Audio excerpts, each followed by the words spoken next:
No, just go this way. Yeah, you couldn't. Just go this way. Mr. Speaker, good morning. It's a joke when 74 people have died from COVID in the country, the most deaths in the OECS, more deaths than Barbados.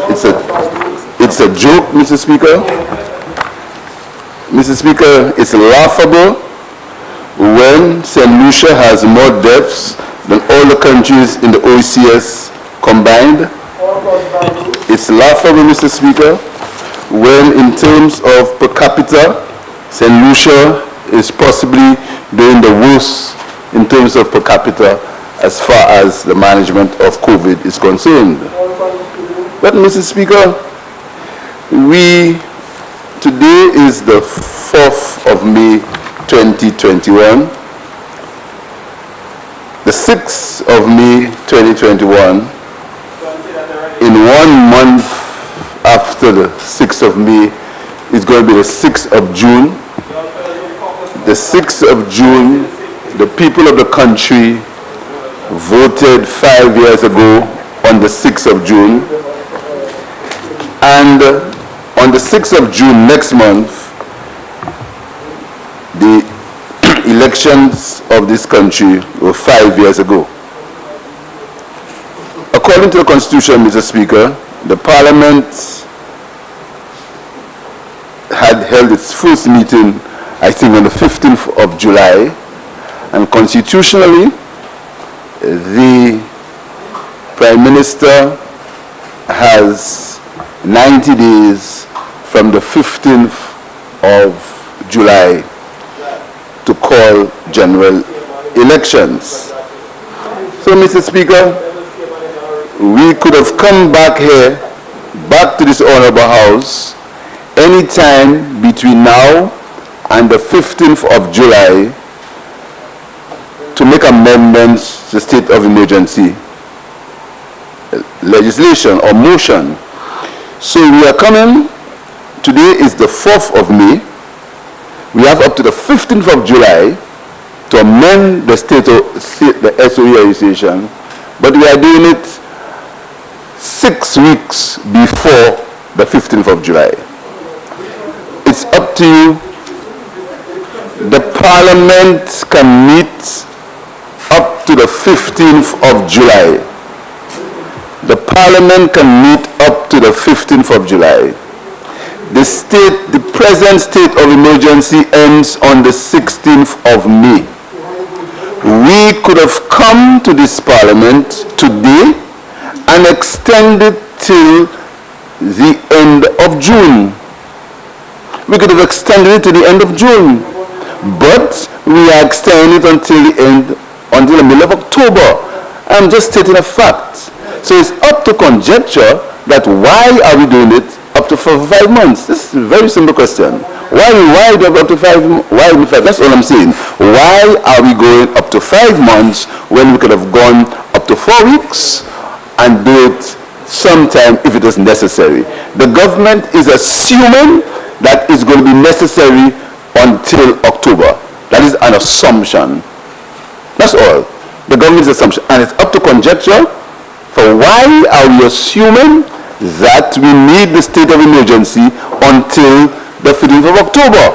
Because it's reasonable to assume, because constitutionally the government can call elections by the middle of October. They are extending the state of emergency until October. This is the simple conjecture. And I'm saying to myself, Mr. Speaker, that there is no reason why you keep the country under that tension until October, when if the situation had got worse, there will be no need to extend the state of emergency. By the Prime Minister's own admission, the only thing the state of emergency does is that it can cause you to decide curfew hours. I want to bring you, Mr. Speaker, to Section 5 of SI 2021 number 68, and it says operation of business establishment or office. And it says when under the COVID Prevention and Control Act, you can cause a business to open or close.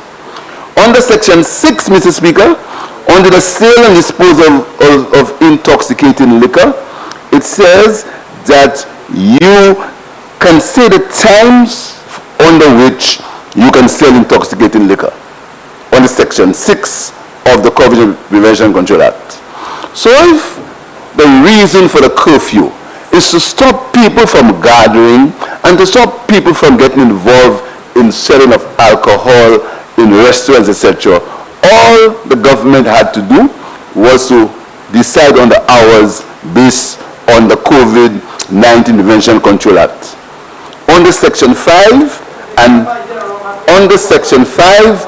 and Section 6, Mr. Speaker, the government could have decided that restaurants and liquor establishments have to be closed at a particular time. So it is left for us to ask the question, why until October?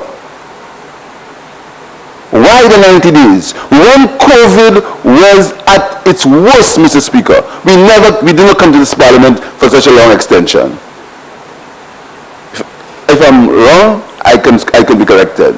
When COVID was at its worst, we never came to parliament to get such an extension for the period we're asking for it now. Why until October, Mr. Speaker? Mr. Speaker, there's a tendency, the country is restless. Restless from suffering. He's happy, Mr. Speaker. He's a very happy man. Life is good. Mr. Speaker, we never came to this parliament for such a long extension when COVID was at its worst. If I'm wrong, you can correct me, Mr. Speaker. Mr. Speaker, to date, the country is under tremendous tension and stress because of COVID and because of other factors. Mr. Speaker, there is a tendency. This morning, I heard that the police were telling people, do not gather outside the parliament. The country, Mr. Speaker, is taking a dangerous trend where, using the excuse of COVID, the police are being prompted, Mr. Speaker, to turn against the people. Mr. Speaker, and I want to warn the people of St. Lucia, do not get agitated, do not get tempted to get into conflict with the police, Mr. Speaker. Do not get into conflict with the police. There is one time the government can, at its best, with its best efforts, only cause a state of emergency until the middle of October. That is the constitutional date for elections. I want to tell people, be patient. You are being tempted, Mr. Speaker. You see the confrontation between people not wearing masks and wardens. Wardens have to go back to live in a society, Mr. Speaker. It's a kind of as if there is a deliberate, all the threats, Mr. Speaker, enforcement. You have to speak about enforcement, Mr. Speaker. Mr. Speaker, if when the COVID situation, Mr. Speaker, had been properly, if the education of people was proper, our people would have been in a better state of mind, Mr. Speaker. Mr. Speaker, I'll give an example. When COVID started, Mr. Speaker, I said that the country was ill-prepared. My basis for saying that was based on the science.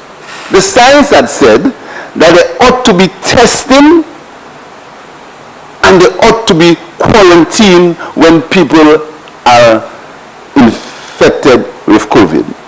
St. Lucia had absolutely no quarantine facilities at this time. We were speaking about quarantine at Rat Island. we had not started any serious testing, Mr. Speaker. As we speak, Barbados has effected 154,341 tests. 154,341 tests. The population is 1.5 times of St. Lucia. And Barbados only has 3,866 cases and 44 deaths. Barbados is more dependent on tourism than St. Lucia. 3,866 cases, 44 deaths, 154,341 tests, and 74,218 vaccinations. And for the last 2 days, there have been no positive tests in Barbados, Mr. Speaker. No wonder the Prime Minister thought he could have traveled to Barbados.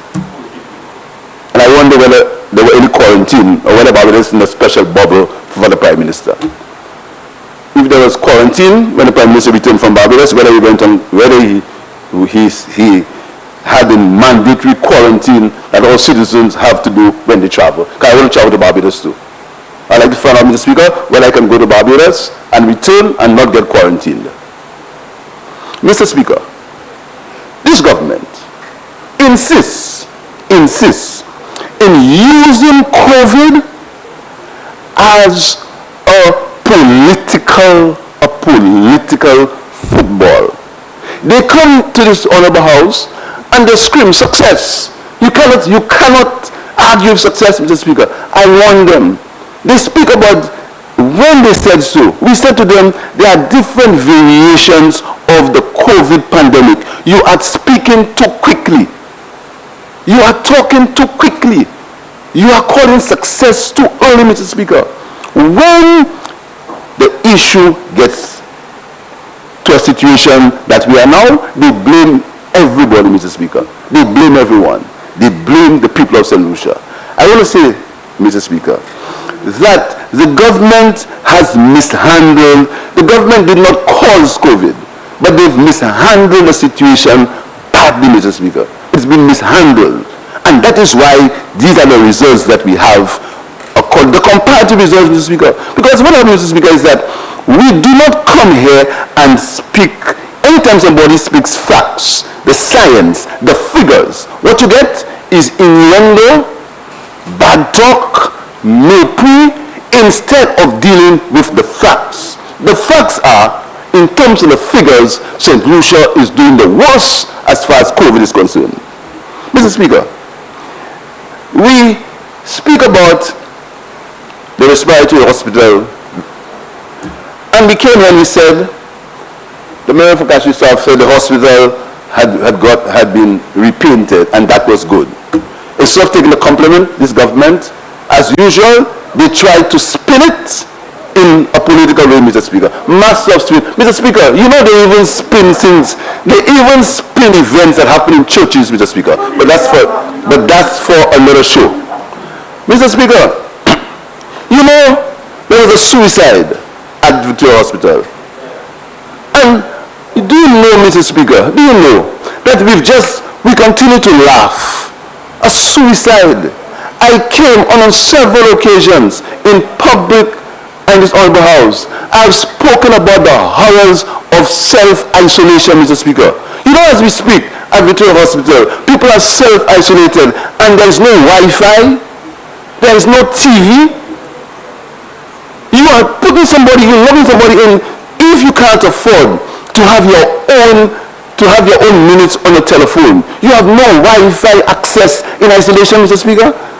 And a government that has done so well for COVID could not cause something to happen with the people, with Flow and Digicel and other providers of Wi-Fi, to have some level of Wi-Fi at the hospital, or to have television, so that people will spend 2 weeks, Mr. Speaker. Mr. Speaker, because we have not had the horror of spending 2 weeks, we laugh. That's a joke. We play politics, Mr. Speaker, because we've not suffered the 2 weeks. I've spoken to people who have spent 2 weeks at Victoria Hospital. I've spoken to them, Mr. Speaker. I've spoken to them. I've spoken to the nurses and the people who take care of them. And it's horrors, Mr. Speaker. It's a horrible thing. But this government laughs. It's politics. It's going on television and doing things and having all kind of programs just to belittle people, Mr. Speaker, because an election is nigh. Mr. Speaker, Honorable Member, I'm saying to you, Honorable Member, yes, sir. Just remember the resolution. Please tie your Mr. Speaker, presentation. thank you. Thank you. Getting what is involved in what you're saying. I'm just saying to marry the two, please. Thank you, Mr. Speaker. Mr. Speaker, I'm saying that the state of emergency is purporting to be for the control of COVID. And I'm saying to you, Mr. Speaker, that the state of emergency will not help if the conditions or if the government's policies as far as COVID is concerned continue. The state of emergency will not help, Mr. Speaker. It will not help, Mr. Speaker, because the government has not leveled as to what we're ready to do for COVID. One day is international travel. The government boasted that cruise ships will return in July. I heard. Again, I'm not like them. I'm not perfect. They are perfect. They never make mistakes. They are the best in everything. Nobody can cite them. They know everything. They are engineers. They are doctors. They are scientists. They are everything. They know everything. And at that side, the side of perfection. They are workers. I'm not perfect, Mr. Speaker. I heard that the CDC said that cruise tourism may not return until October. If I'm wrong, again, I stand corrected, Mr. Speaker. I also heard that the United States are not encouraging people to travel, international travel, even though they have gotten 2 doses of the vaccination. They are not encouraging international travel for the time being. They are not encouraging. Listen to what I said. I said they are not encouraging, Mr. Speaker. But the government continues to live on false hope. Tourism will be the best. We got well. We open, Mr. Speaker. Mr. Speaker, that is false hope. The same government, speaking about COVID, Mr. Speaker, is the same government that is encouraging people to break the curfew hours, walking on 1.5 miles of road in one day. What is the urgency of that, Mr. Speaker? You're speaking about social distancing and obeying the laws, but you have people walking on 1.5 miles of road all hours of the night, a road that has absolutely what is the urgency? What's the urgency, Mr. Speaker? If it has work on the hospital, I would have understood. What is the urgency of that work on the road? What's the urgency, Mr. Speaker, to have people breaking the curfew on that road? Mr. Speaker, that is why, Mr. Speaker, I am saying that the motive for setting up the state of emergency is suspect, Mr. Speaker. But still for that, having said so, I want to tell the people of St. Lucia that even if there are 2 St. Lucias, even if one set of people can do whatever they want, another set get arrested by wardens, another set get harassed, Mr. Speaker, I'm saying to people of St. Lucia, obey the protocols. Because in the final analysis, St. Lucia doesn't belong to any of us in this room. It doesn't belong to any of us in this room. St. Lucia belongs to the people of St. Lucia, Mr. Speaker. So even if there are 2 St. Lucians, and again, I want to say, Mr. Speaker, the police must not be tempted to turn against the people. And I want to say to the people of St. Lucia to listen to the police. Follow the instructions of the police, Mr. Speaker.